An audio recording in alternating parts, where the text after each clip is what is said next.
de estrés o eventos traumáticos, cómo esto modifica nuestra salud general, nuestro cerebro y a partir de eso las relaciones interpersonales.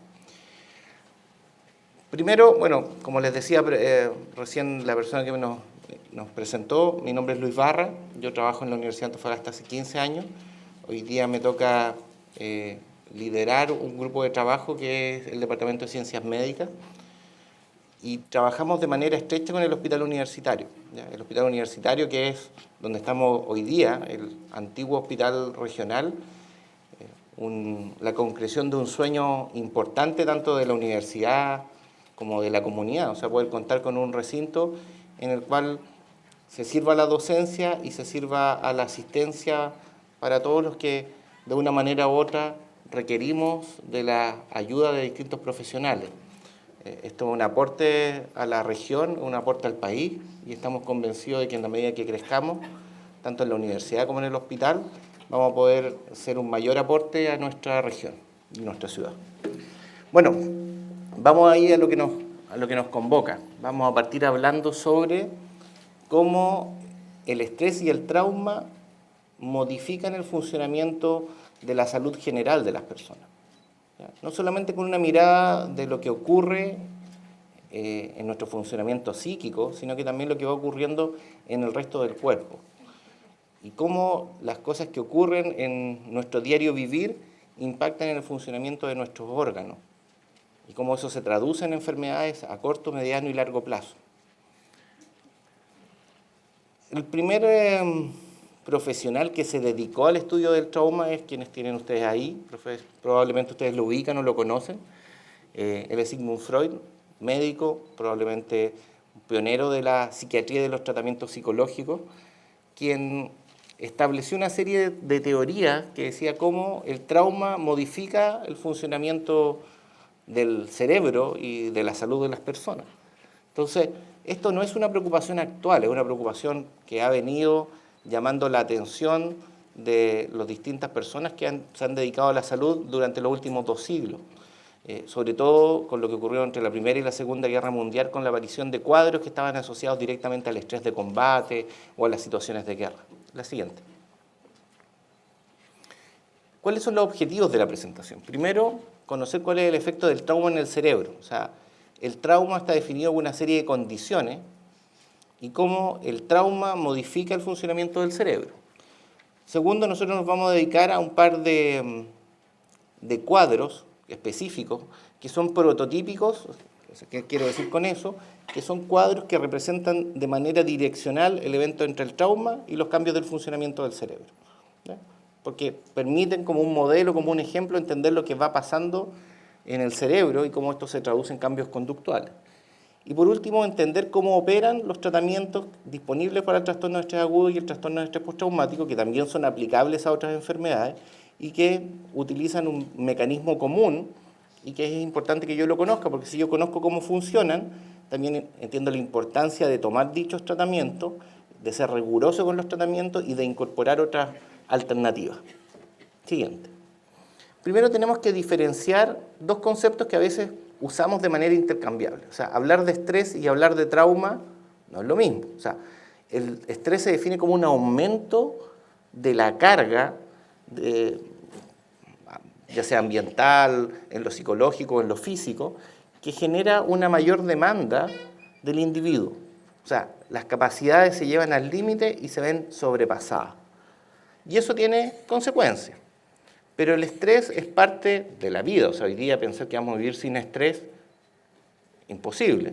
Incluso algunas personas hablan del estrés positivo. O sea, por ejemplo, un deportista que está preparándose para una competencia tiene que llegar a un nivel de estrés y de demanda que ponga a punto su mejor capacidad y su mejor manera de enfrentar una competencia. O un estudiante que está preparando un examen y que tiene que estar en el punto óptimo para poder rendir eso. Y eso requiere algún nivel de estrés y de sobrecarga. Y por otro lado tenemos otro concepto que es el trauma. Entendiendo que el trauma, muy asociado a lo físico, o sea, de hecho nosotros en Chile no hablamos de cirujanos ortopédicos, sino que hablamos de traumatólogos, pero cuando nosotros hablamos de trauma, estamos hablando de un conjunto de experiencias físicas y psíquicas que son una discontinuidad de la vida cotidiana. O sea, son algo que sale de la normalidad, es algo que nosotros no esperamos, es algo que aparece de manera súbita, intempestiva, que es extremo y que por lo tanto generan una desorganización en el funcionamiento del individuo. ¿Ok? La siguiente. Cuando nosotros hablamos de trauma, tenemos que entender que el trauma tiene, primero, como concepto, una elevada intensidad. O sea, es un evento que no pasa por la vida de las personas sin que uno lo registre. Un accidente, una cirugía intempestiva, un asalto, abuso, maltrato, negligencia, situaciones de guerra, etc. Hay una incapacidad del individuo de responder o de elaborar adecuadamente esta situación. O sea, el trauma a todos en alguna medida nos paraliza y nos obliga a tener que reorganizarnos frente a lo que estamos viviendo. Y por último, tiene que generar una desorganización a nivel psíquico. O sea, el trauma no pasa por la vida sin que nos produzca algo. Siguiente. La investigación en relación al trauma ha establecido que hay una relación directa entre eventos traumáticos en distintas etapas de la vida y enfermedades. Aquí está el listado: trastorno de estrés agudo y trastorno de estrés postraumático, que es lo que vamos a tratar hoy día en la charla, pero también se asocia a depresión, a trastornos de ansiedad, al abuso de sustancias, al trastorno por síntomas somáticos, o sea, gente que sufre de cuadros dolorosos crónicos, por ejemplo, y que eso se asocia a eventos traumáticos. Hay estudios muy interesantes que muestran que, por ejemplo, las mujeres que sufren dolor pelviano crónico tienen en sus antecedentes y en su historia de vida mayor antecedentes de, por ejemplo, de eventos de abuso sexual. Eso está súper establecido. Los trastornos de la personalidad, la psicosis breve, o sea, episodios de alteración del juicio de realidad transitorio, y otras enfermedades, hipertensión, asma, dolor crónico, también se han asociado a los eventos traumáticos. Siguiente. Ahora, los eventos traumáticos se presentan en un continuo y además la susceptibilidad de que estos eventos traumáticos generen cambios significativos en mi funcionamiento psicológico y físico aumentan entre más temprano en la vida ocurren. Por eso cuando nosotros vemos una línea del tiempo, siguiente, si pueden, porque tiene varias imágenes, eso, si puede avanzar unas 4 más. Si nosotros vemos en la infancia y tenemos como niños un evento traumático, en general eso se asocia a cuadros que son poco específicos. O sea, el niño que está expuesto a una situación traumática duerme mal, se empieza a regular mal, se pone mal genio, empieza a bajar las notas, anda con el ánimo bajo, pero en general son cuadros más inespecíficos, más difíciles de pesquisar. Pero lo que aparece es un trastorno relacional, o sea, uno empieza a ver que el niño que ha estado sometido a un evento traumático empieza a tener problemas de relación con los cuidadores y con los pares, y de la mano va una alteración del desarrollo de la personalidad. Siguiente. Ahora, cuando esto ocurre en la vida adulta, se habla de un cuadro que es la transformación persistente de la personalidad. O sea, yo se los voy a poner con un ejemplo muy dramático, pero que yo lo suelo citar porque ejemplifica muy bien lo que pasó. A mí me tocó ver hace años atrás a un grupo de 2 hermanos. Y estos hermanos trabajaban como linieros. ¿Saben lo que son los linieros, no? ¿No? ¿Sí? Son los que establecen, los que colocan las líneas de alta tensión. Y que como en muchos oficios en nuestro país, hay familias de linieros, así como hay familias hospitalarias, hay familias de linieros. Y ellos trabajaban con sus otros 2 hermanos. Y tenían una pequeña empresa en que trabajaban los 4. Bajando de la Pampa, sufren un accidente, se vuelcan, 2 de los hermanos fallecen, uno queda con un daño significativo físico y mi paciente no le pasó nada. Lo único que quedó atrapado y durante 6 horas, hasta que lo rescataron, le tocó escuchar cómo gritaban sus hermanos mientras se morían. O sea, imagínense, ¿qué más dramático que eso? ¿Qué más inesperado que eso? ¿Y qué me dice la señora? ¿Y qué me dicen los familiares? Porque yo lo vi meses después. ¿Sabe que él nunca volvió a ser el mismo? Cambió la personalidad. Él era un tipo que tenía ciertas características psicológicas y hoy día no es el mismo. Y es muy probable que no vuelva a ser el mismo a lo largo de la vida. Ese es el trastorno de personalidad producto de un evento traumático. Siguiente. Y también se asocian a cuadros como el trastorno de estrés postraumático, los trastornos disociativos, que son cuadros de fallas de memoria transitorio asociados al evento de estrés, la psicosis breve, los trastornos adaptativos, que son reacciones psicológicas frente a ciertas situaciones. Siguiente. Ahora, también se asocian a hipertensión, obesidad, diabetes, dolor crónico, una más. Y además existe una anterior. Y existe un fenómeno que es la retraumatización, ¿ya? Que esto es como opera el organismo en todas las áreas. O sea, imagínense que ustedes tienen una fractura o tienen un esguince y después se vuelven a esguinzar el mismo tobillo. O sea, ese tobillo, cuando ustedes se esguinzaron, quedó inestable, curó con tejido cicatricial, por lo tanto ese tobillo no queda perfecto. Por lo tanto, el segundo evento va a ser más grave o va a ser más difícil que se recupere. Y con el trauma pasa lo mismo. O sea, el trauma psíquico que yo viví en la infancia me predispone que a la retraumatización la evolución es peor. Entonces, muchas veces las personas se retraumatizan. O sea, tienen eventos traumáticos tempranos en la infancia y después viven otros eventos similares y los cuadros se hacen mucho más complejos y difíciles de manejar. Siguiente. Ahora, la idea es ver esto de una manera integral y vamos a hablar de cómo el trauma afecta el funcionamiento médico general de las personas. Siguiente. Hay un estudio que es muy interesante que muestra un metaanálisis en los que no son del área médica. Cuando uno habla de un metaanálisis es un estudio sobre estudios. Estamos hablando de que se revisa la información de muchos estudios de tal manera de poder sistematizar muchos datos. Entonces, este es un metaanálisis en el cual se revisan 78 estudios y además hay 193.000 casos analizados. ¿Qué significa eso? Significa que a una gran población que sufrió abuso sexual en la infancia se le estudió y se le siguió y se trató de establecer una relación entre haber tenido un abuso sexual en la infancia y desarrollar patología mental en la vida adulta. Y ustedes ven que el 70% desarrolla algo, trastorno de estrés agudo, trastorno de estrés postraumático, depresión mayor, fobia específica, etc. Más síntomas de ansiedad, más síntomas de depresión, y entre más grave fue el abuso, o sea, estamos hablando entre más compromiso hubo desde el punto de vista físico, mayor es el riesgo de desarrollar ciertos cuadros. Ahora, hasta ahí yo creo que sentido común a uno le queda como claro. Siguiente. Pero esto también se aplica a la patología médica. Este es un estudio muy interesante que está hecho en Sudáfrica.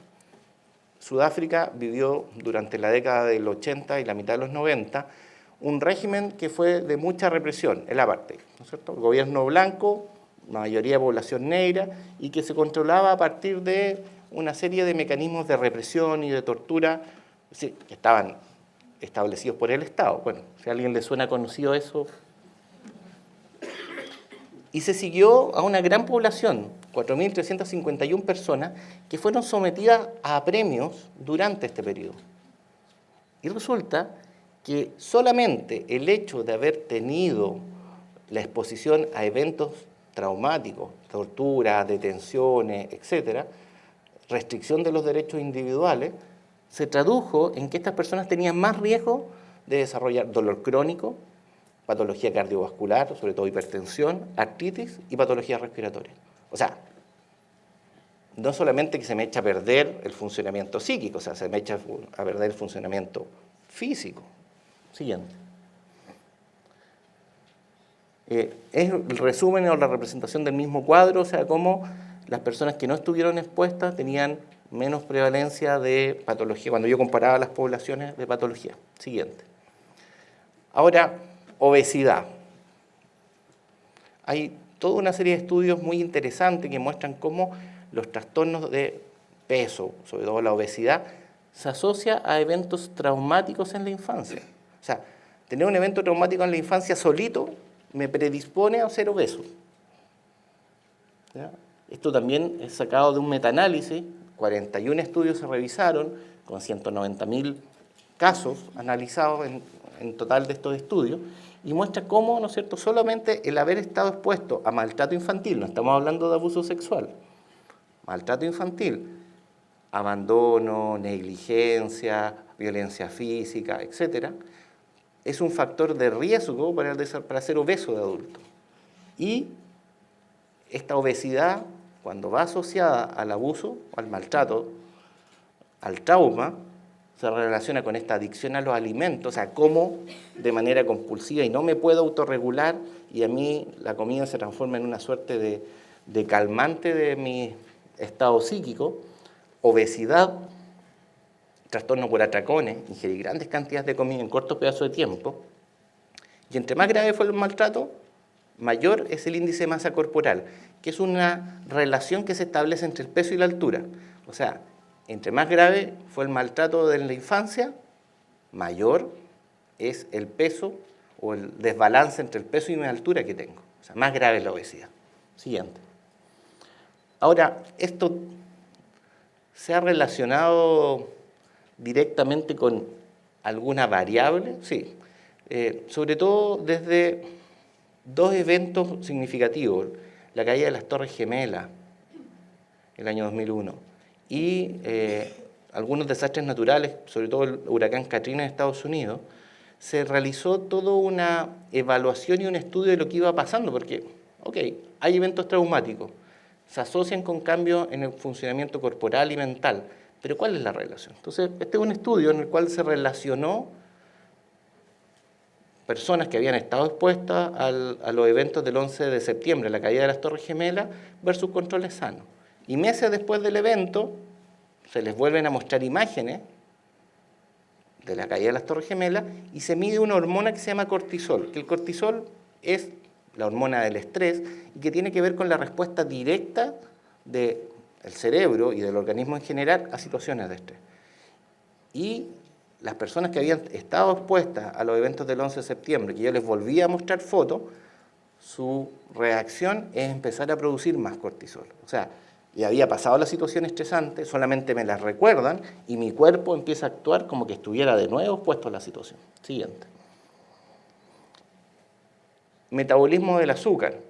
O sea, otros estudios, los japoneses, muestran cómo las personas que fueron sometidas a maltrato y abuso en la infancia tienen más riesgo de desarrollar resistencia a la insulina, solo por el hecho de haber estado expuesto al maltrato, o sea, como variable única analizada. O sea, me complica el metabolismo, ¿no es cierto?, a través de la respuesta al cortisol, el manejo de los hidratos de carbono también se me echan a perder con el trauma. Entonces, ¿qué es lo que tengo? Obesidad, y la obesidad se asocia a síndrome metabólico, dislipidemia, alteración del metabolismo de los hidratos de carbono, diabetes o prediabetes y diabetes, enfermedad coronaria, enfermedad renal, enfermedad cerebrovascular y de ahí para adelante.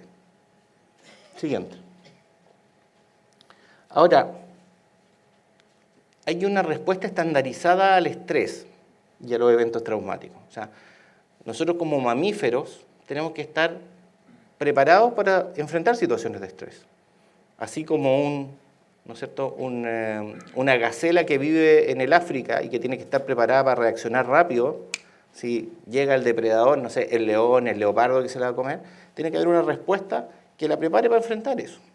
Ahora, en el caso de los humanos, las respuestas están mediadas por estar expuesto al estrés y la producción de ciertas hormonas, sobre todo, como yo les decía, el cortisol, que parte el cerebro mandando una señal a otra región del cerebro, ¿no es cierto? Estamos del hipotálamo, de la adenohipófisis, de la adenohipófisis se produce, ¿no es cierto?, otra hormona que llega a la corteza suprarrenal y se produce el cortisol.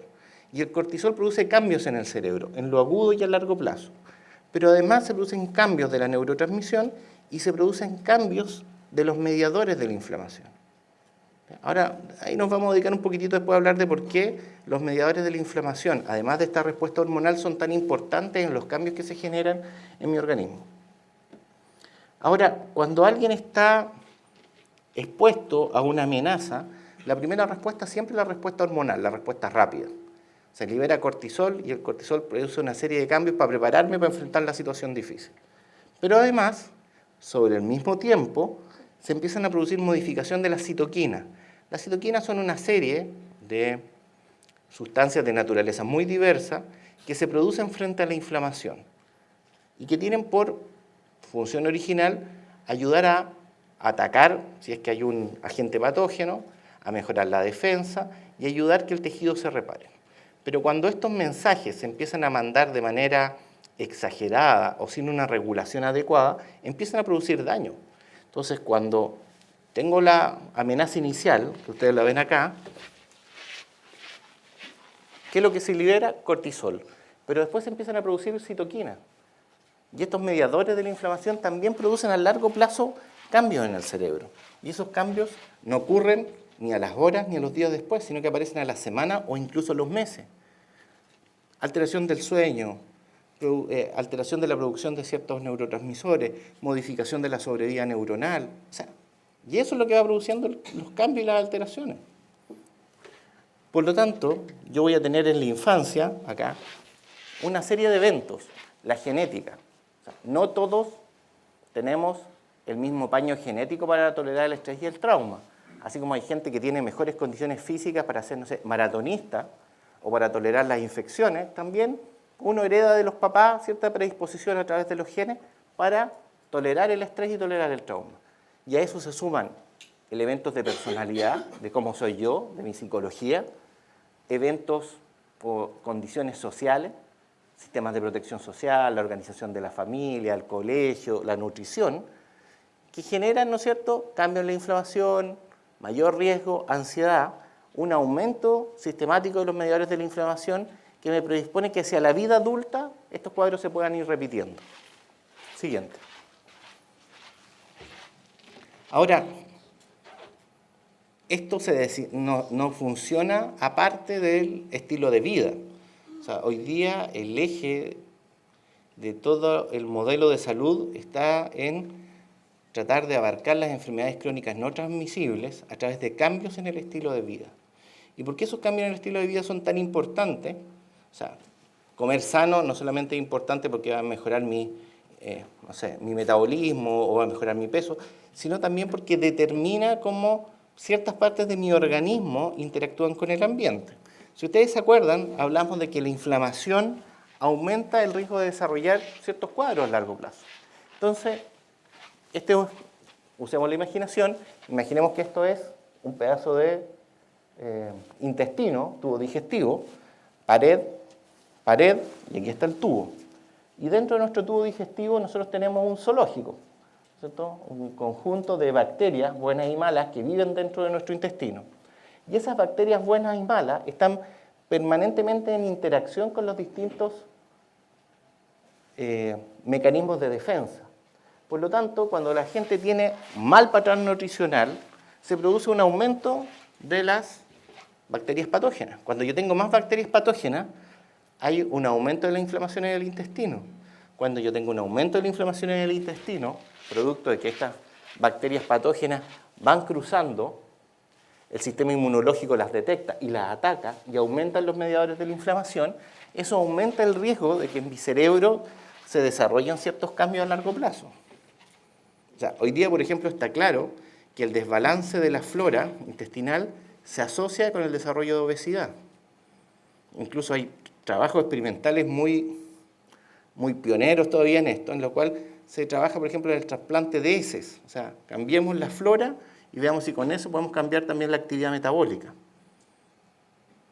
Ahora, eso es muy importante porque si hace 10 años atrás alguien me hubiese dicho, oye, mire, comer sano, tome probióticos, cuide su tránsito, y eso tiene relación con el desarrollo de depresión o ansiedad, yo me habría a lo mejor hasta reído. Pero hoy día no. O sea, los estilos de vida saludables guardan una relación a través de mecanismos que todavía muchas veces nosotros no conocemos. Pero están ahí. Puede que a lo mejor en 5, 6 o 10 años más, yo en vez de prescribir un antidepresivo tenga que prescribir un probiótico. La siguiente. Por lo tanto, tenemos una suma de cosas. Cambio en el funcionamiento intestinal, cambio cognitivo, cambio en la actividad social. Siguiente.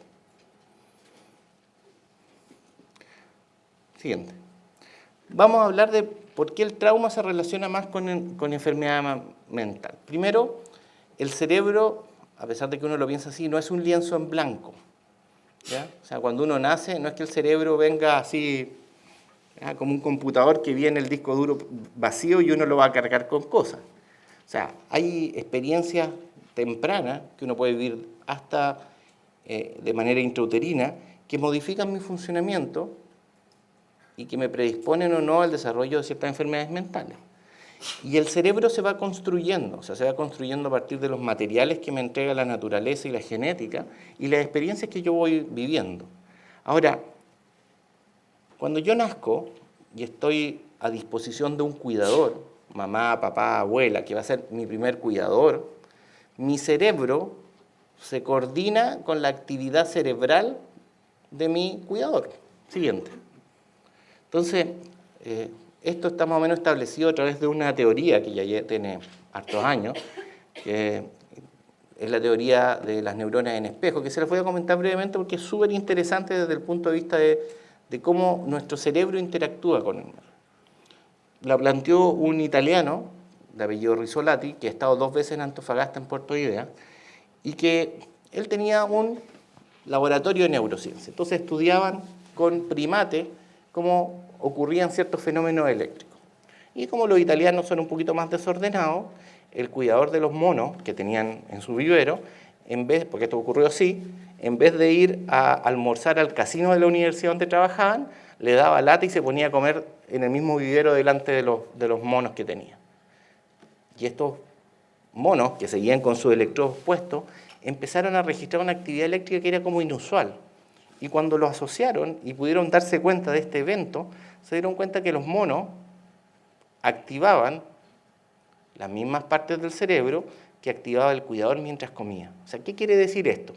Que cuando 2 primates, porque eso está muy bien estudiado en primates y también en seres humanos, yo hago algo frente al otro, no sé, empiezo a comer, empiezo a hablar, empiezo a hacer... El mejor ejemplo es cuando las mujeres se maquillan y uno las mira y uno empieza a mover solito los labios. Eso.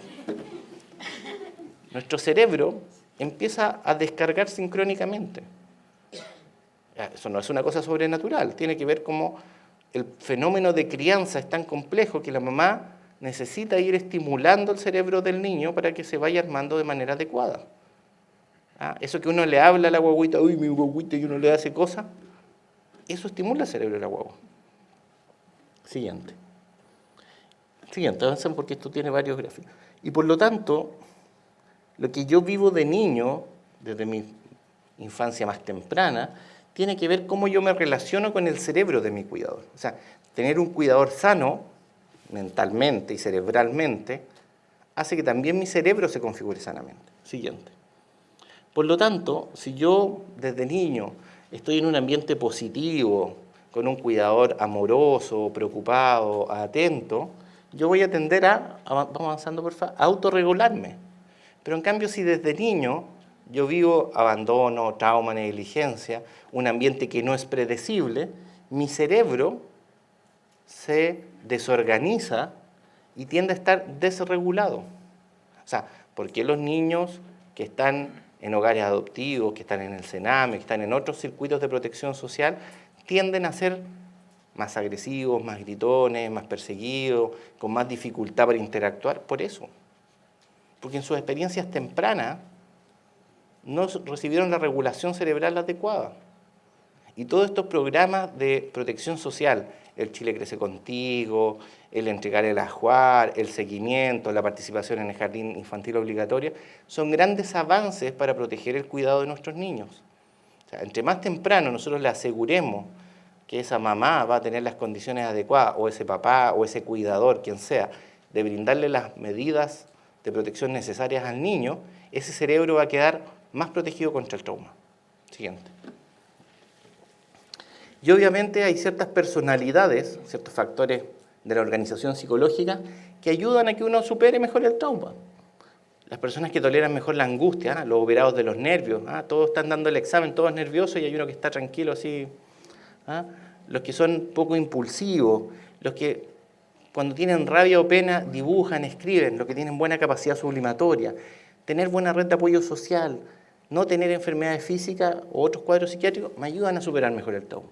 Y al revés, los que son muy desconfiados, muy dependientes, muy antisociales, no hablemos de antisociales que se aíslan, sino que tienen poco respeto por los derechos de los demás, impulsivos o inestables o muy conflictivos, el trauma lo toleran peor. Siguiente. Por lo tanto, si nosotros vemos cómo ocurren ciertos eventos, imaginemos en un niño que sufre maltrato, que los papás se divorcian, que además está expuesto a virus o toxinas, ya sea en el ambiente intrauterino o ya de su primera infancia. Todo eso, ¿dónde impacta? En el genoma. O sea, todo esto pasa por un filtro. O sea, yo les decía, no todos heredamos la misma capacidad y la misma tolerancia para el estrés. Eso es así. Así como hay gente que no tiene la misma masa muscular para poder ser fondista o maratonista. O hay gente que no tiene las capacidades para ser un buen atleta. Yo me puedo entrenar, pero la genética a mí me pone un tope. Y con esto pasa lo mismo. O sea, nosotros tenemos un paño sobre el que operamos que está dado por nuestra genética. Siguiente. Y por lo tanto, esta genética, ¿con qué interactúa? Con la familia que nos toca, con el estilo de vida y con las experiencias traumáticas. Siguiente. Este es un gráfico que muestra, y se los cuento así muy brevemente, cómo, por ejemplo, yo veo personas que sufrieron maltrato y desarrollan depresión. Entonces, si la persona, ¿se escucha ahí? ¿Sí? ¿Sí? La persona solamente agarro que no tuvo maltrato en la infancia, la probabilidad en este estudio era como de un 12% de desarrollar depresión en la vida. Pero resulta que si yo a esa persona le considero que además vivió maltrato en la infancia, el riesgo de depresión ya es 17, 18%. Si además a esta persona le tocó la mala pata de heredar de sus papás que es homocigoto paralelo corto el transportador de serotonina, que es una variante genética que todos podemos tener, más riesgo. Si además le sumo que sufrió maltrato, pero que tuvo mal soporte psicosocial, peor.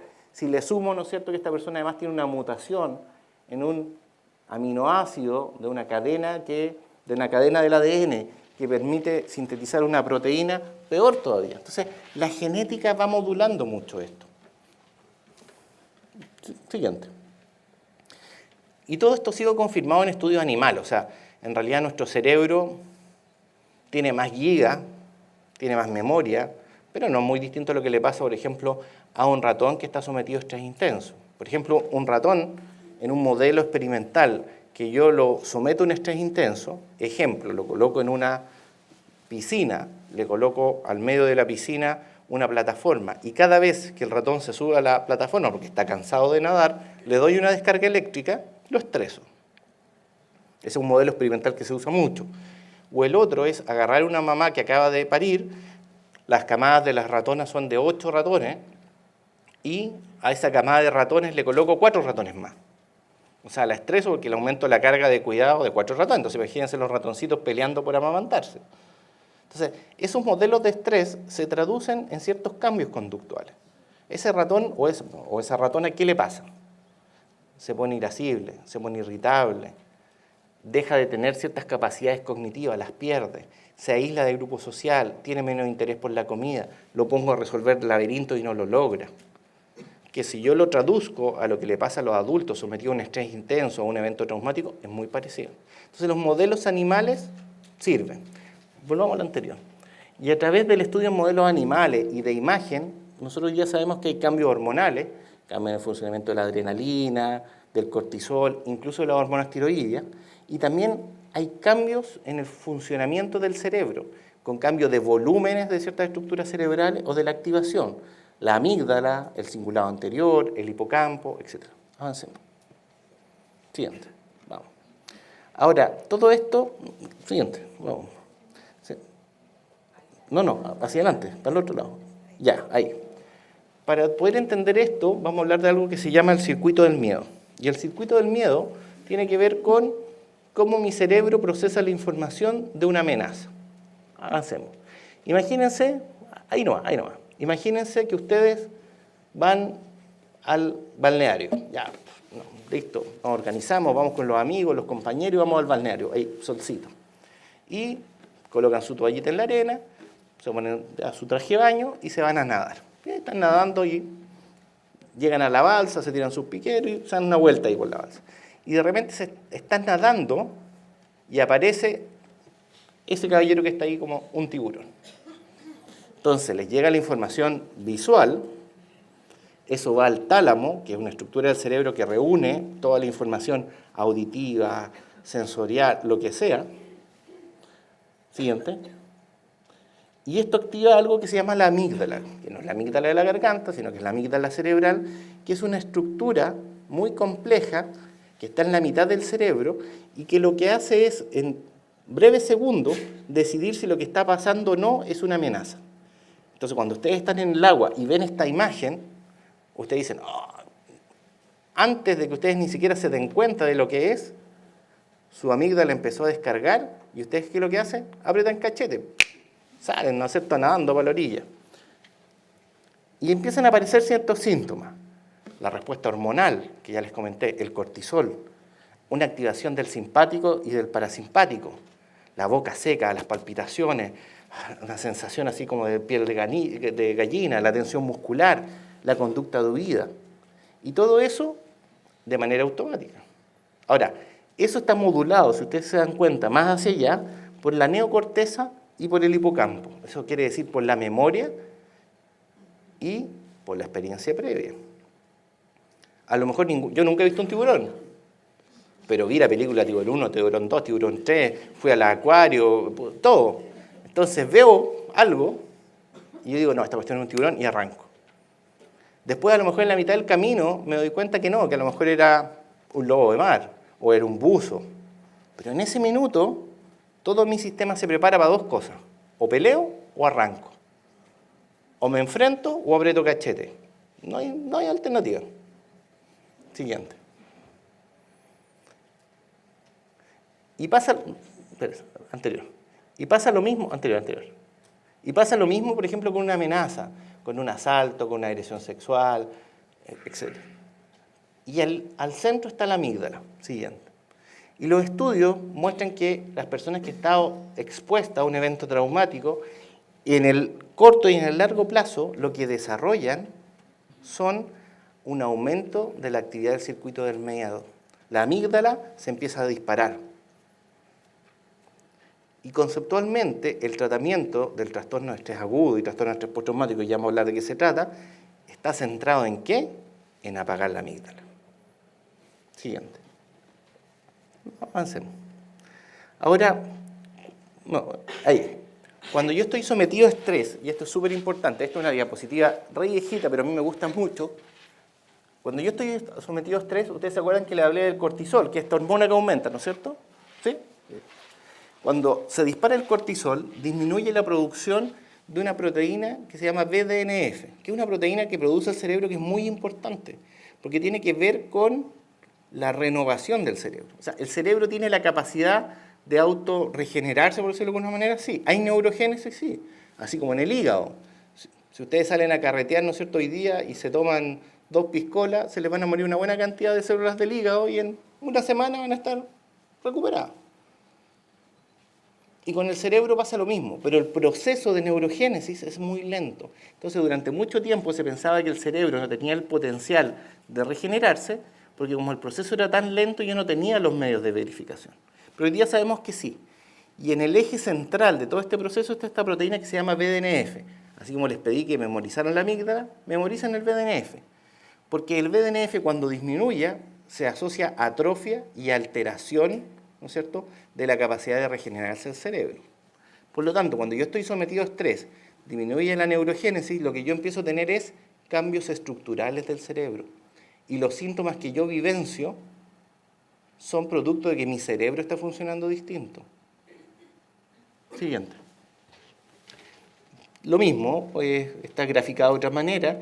Esto muestra cómo las personas que han estado sometidas a maltrato en la infancia, desde el minuto en que estuvieron sometidas a maltrato en la infancia a lo largo de toda su vida, tienen menor producción de este BDNF, esta proteína tan importante para la neurogénesis. Y por lo tanto estas personas van a tener cortezas cerebrales más delgadas en ciertas áreas que son críticas, la cingulada anterior, por ejemplo. Entonces significa que esta proteína que nos protege el cerebro se empieza a producir menos. Por lo tanto, ese cerebro va a estar más frágil a que frente a nuevas situaciones de estrés volvamos a perder más neuronas, empecemos a funcionar distinto y desarrollemos síntomas. Siguiente. Por lo tanto, ese diagrama bien confuso trata de reflejar cómo interactúan la genética, las experiencias tempranas, los cambios hormonales, el sistema de protección social, las vivencias, y que todo se traduce en ¿qué cosa? En que frente a situaciones de alto impacto traumáticas, lo que yo tengo es un cambio de la actividad del circuito del miedo, sobre todo de la amígdala, con cambios en los circuitos de memoria, que me llevan al desarrollo de ciertos síntomas, que son los que aparecen en el trastorno de estrés agudo y el trastorno de estrés postraumático. Siguiente. Ahora, los cuadros que hoy día nosotros identificamos asociados de manera direccional con un evento traumático son el trastorno de estrés agudo, el trastorno de estrés postraumático. Pero también hay una reacción normal de estrés frente a un evento. Por ejemplo, si ustedes iban caminando al trabajo y de repente les toca presenciar un atropello con resultado de muerte, que no les afectó a ustedes, es normal que durante las próximas 48 horas ustedes puedan sentirse sensibles, llorones, les cambie el apetito, se pongan irritables, y después pasó, y se resuelve solito. Pero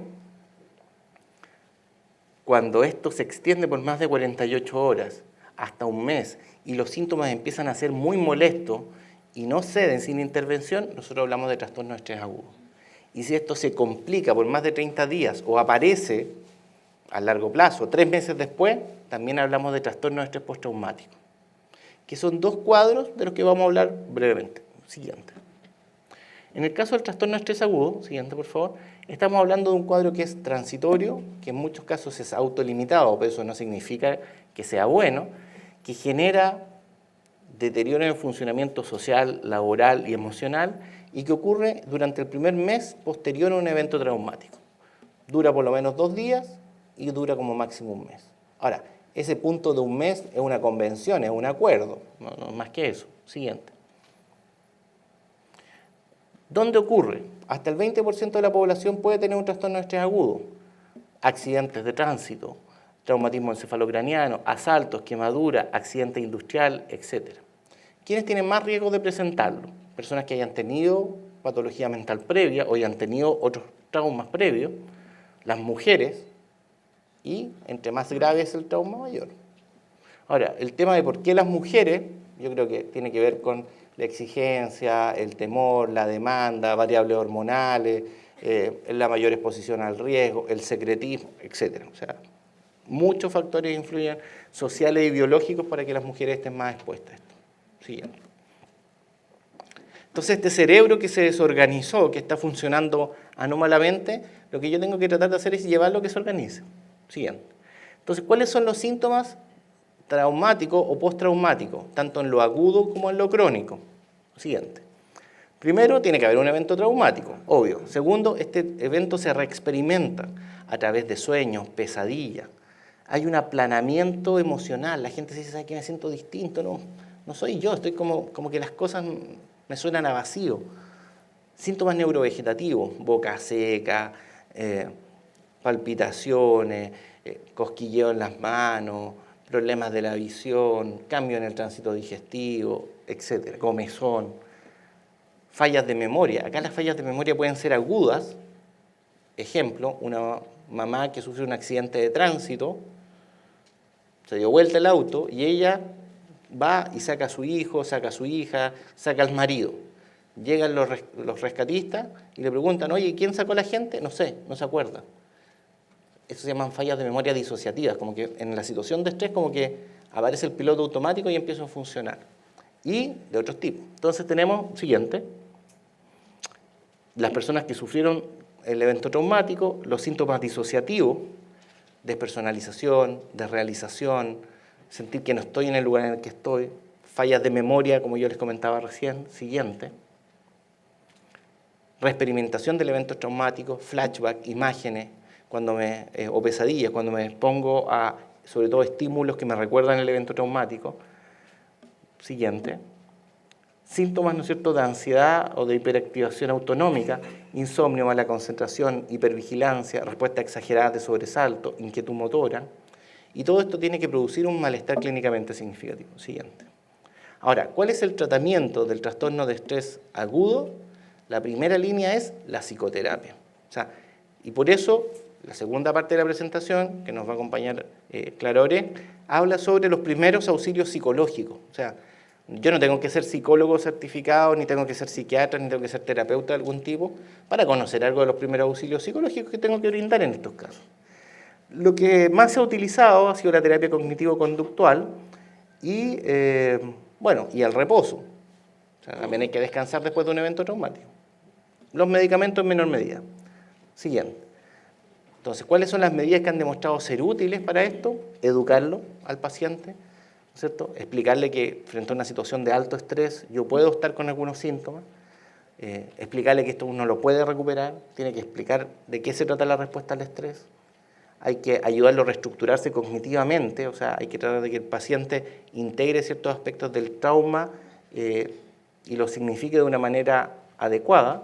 Y además hay algunas estrategias de reexposición, ¿no? Esto tiene que ver con la posibilidad de a lo mejor de que la persona, no sé, sufrió un asalto al dirigirse a su trabajo, como yo, a través de una serie de técnicas, logro que él se vaya acercando a su trabajo de una manera gradual o sistemática a través de distintas estrategias. Siguiente. ¿Se pueden usar fármacos? Sí, pero en general los fármacos no han tenido buena respuesta. Hoy día hay una serie, para los que les interese más el tema, hay una serie de estudios que se están usando con hidrocortisona en trastorno de estrés agudo como una técnica para poder disminuir los efectos y parece que es bien prometedor, eso en servicios de urgencia. Siguiente. Ahora, ¿cómo actúa la psicoterapia? Porque eso, uno dice, ya, a ver, el psicólogo me va a hablar, me va a decir cosas, pero ¿esto qué diablo me hace en el cerebro? O sea, ¿esto qué es magia? No, no es magia. Siguiente. Cuando las personas tienen cuadros de ansiedad, incluido el trastorno de estrés postraumático, hay cambios en las áreas que activa el cerebro. Y en el trastorno de estrés postraumático, como yo les decía, lo que encontramos es que la amígdala está hiperactivada. Siguiente. Cuando yo lo someto a terapia cognitivo-conductual, las áreas que estaban hiperactivadas disminuyen en su actividad. O sea, yo ayudo a que se apaguen ciertas partes del cerebro, sobre todo la amígdala. Siguiente. Ahora, ¿cómo funciona esto? Si ustedes se acuerdan del circuito del miedo, yo en el eje tengo la amígdala. La amígdala se regula por la corteza, por las estructuras superiores y por ciertos circuitos de memoria. Siguiente. Entonces, cuando alguien se somete a terapia cognitivo-conductual, lo que yo hago, siguiente, es aumentar la actividad de la corteza. O sea, hago que la corteza cerebral que regula la amígdala aumente su actividad y aumentando la actividad de la corteza cerebral disminuyo la actividad de la amígdala. Así funciona la terapia psicológica y por eso también produce cambios en el funcionamiento del cerebro. Ahora, como cualquier terapia, la terapia física, la terapia fonoaudiológica, la terapia psicológica, para lograr esto necesita ciertas condiciones. O sea, los psicólogos tampoco son magos, o sea, necesitan tiempo, un espacio adecuado para trabajar, requieren una serie de intervenciones que están estructuradas y estandarizadas. Siguiente. Trastorno de estrés postraumático, que es la otra cara de la moneda, ¿cierto? Esto que ocurre a largo plazo. Se habla de trastorno de estrés postraumático agudo cuando ocurre posterior al mes y hasta los 3 meses, y con menos de 3 meses, con más de 3 meses se habla de trastorno de estrés postraumático crónico. Siguiente. Son los mismos síntomas, pero que aparecen en un periodo de tiempo diferente. Es menos frecuente, aparecen hasta el 12% de la población, y se da en ciertos contextos más significativos. Combate militar, asalto violento, desastres naturales, estamos hablando de terremotos, inundaciones, huracanes, accidentes de tráfico, violación, abuso sexual infantil, diagnóstico, ¿no es cierto?, de una enfermedad mortal, procedimientos quirúrgicos, lesión física grave, hospitalización en la UCI. Siguiente. Ahora, los criterios son los mismos, estar expuesto a un evento traumático, pero aquí poniéndole énfasis en que lo que yo estoy viviendo es vivido con un apremio o un horror intenso y donde yo temo por mi integridad física o psíquica o por la de otra persona. A lo mejor a mí no me pasó nada, pero yo presencio cómo otra persona está siendo puesta en riesgo su vida. Y esto se vive con horror y con desesperanza. Siguiente. Y existen, ¿no es cierto?, las reexperimentaciones, de las que ya habíamos hablado. Siguiente. Las conductas evitativas. Evito cosas que me recuerden, el pensar en cosas, el ver cosas en la televisión, el hacer cosas en mi vida diaria que me recuerden el evento traumático. Siguiente. Hiperactividad autonómica, dificultad para dormir, irritabilidad, problemas para concentrarse, etc. Y hay malestar clínicamente significativo. Siguiente. Aquí el tratamiento de primera línea son los medicamentos. Y así como la terapia psicológica tiene ciertos mecanismos de acción, que les voy a explicar brevemente cómo actúan los fármacos en el cerebro. Siguiente. Siguiente. Los fármacos que más se han utilizado en el tratamiento del trastorno de estrés postraumático son una familia de antidepresivos que se llaman los inhibidores de la recaptura de serotonina, pero se han usado otros también. Los que se han usado ampliamente y están disponibles en los consultorios, en la atención primaria, son estos fármacos, como paroxetina, sertralina, fluoxetina. Probablemente a ustedes les suenan porque también se utilizan para tratar otras enfermedades. Siguiente. El tratamiento es a largo plazo. Estamos hablando no menos de 6 meses y habitualmente 1 año de tratamiento farmacológico. Ahora, yo tengo que esperar para la respuesta. Siguiente. Porque el cerebro tiene la capacidad de reorganizarse, sí, con la terapia psicológica, por supuesto, con los fármacos también. ¿Y cómo se reorganiza el cerebro? Siguiente. Siguiente. Saltemos eso. Una más. Ya. Este gráfico, que puede parecer un poquito confuso, muestra cómo las personas que han tenido depresión, yo aquí le estoy hablando de depresión, no de trastorno de estrés postraumático, pero el modelo es el mismo, cuando yo les doy antidepresivos, el antidepresivo lo que hace es aumentar la producción del factor neurotrófico derivado del cerebro. ¿Se acuerdan de esa proteína que yo les hablé que era importante para que el cerebro se mantuviera, ¿no es cierto?, en buenas condiciones y se autorregenerara? Los antidepresivos lo que hacen por distintos mecanismos es eso. Y en la medida que a mí se me van pasando los síntomas tienen relación directa con el aumento de esta proteína. Siguiente. ¿Y por qué ocurre esto? Porque en la medida que aumenta esta proteína va aumentando el tamaño de la corteza cerebral. Si la corteza cerebral aumenta es porque tengo más células. Si tengo más células es porque se está regenerando el cerebro. Siguiente. Y las áreas que se logran normalizar en su tamaño y en su funcionamiento son las mismas áreas que se echan a perder o se desajustan durante el proceso de la enfermedad del trastorno de estrés postraumático. Siguiente. Ahora, ¿el trastorno de estrés postraumático se complica con otras cosas? Sí. Depresión, suicidalidad, autoagresiones, distimia, que es un tipo de depresión persistente, abuso de alcohol, dependencia al alcohol o a benzodiazepina, abuso de medicamentos para el dolor, etc. O sea, la cantidad de complicaciones que tiene es múltiple. De toda esta charla, ¿qué es lo que yo les quiero recalcar y para poder cerrar? O sea, primero, el evento traumático y el estrés significativo tienen impacto en el funcionamiento del cerebro y del funcionamiento de todo el organismo, sí. La enfermedad mental aumenta en su desarrollo con los eventos traumáticos, sí. ¿Se producen cambios que afectan toda mi salud? Por supuesto. Y la modificación de esos factores depende de la intervención temprana, a través de la psicoterapia y de los fármacos que corresponden, en estos distintos cuadros. El eje es permitir que el cerebro se mantenga en buenas condiciones y se autorregenere. Todas las intervenciones, la psicoterapia, la actividad física, los fármacos, lo que hacen es ayudar a regular el funcionamiento del cerebro en las estructuras que se alteran en su capacidad de autorregenerarse. Bueno, ahí está. Eso es lo que yo les quería contar y los dejo ahora con claro.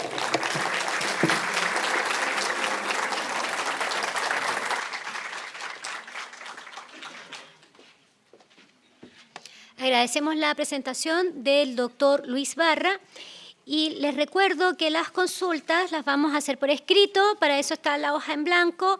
Cuando tengan alguna